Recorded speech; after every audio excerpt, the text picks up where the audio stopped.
Okay, so Space Ark, can you tell us a little bit about the story, how the concept came to be? One of our designers came up with the concept. He wanted to produce a game that was inspired by the early Japanese arcade games, with lots of cuddly, cute creatures, lots of fruit, lots of power-ups and bonuses. So that in essence is what the game is. It's an arcade-style game. Can you explain the gameplay mechanics a little bit, what you're doing when you... It's a collect 'em up. You have a bounce pad on the bottom of the screen and a little character that you bounce into the air, and the character is supposed to collect crystals that contain DNA, which will be used to bring planets that are barren back to life. So it's a collect 'em up, you're collecting the crystals, but then we add a depth and complexity by introducing power-ups and widgets in the playfield that the player has to interact with in order to complete the level properly.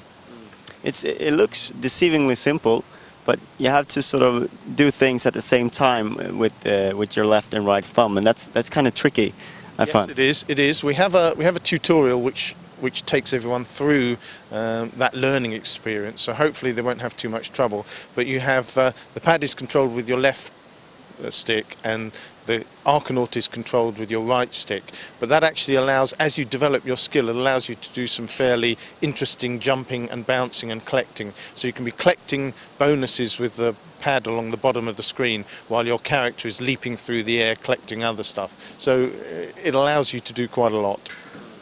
So, but there are a few different modes on how you play it. Can you go through those? Yeah, sure. There are 3 different gameplay modes.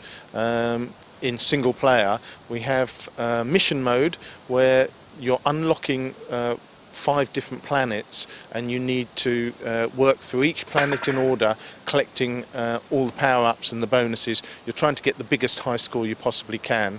Then there's time attack mode, which is a speed mode. You're trying to do the minimum possible in order to unlock the level and get out quickly, so that you get the lowest time, and you can use that to brag against your friends and compare them in the leaderboards.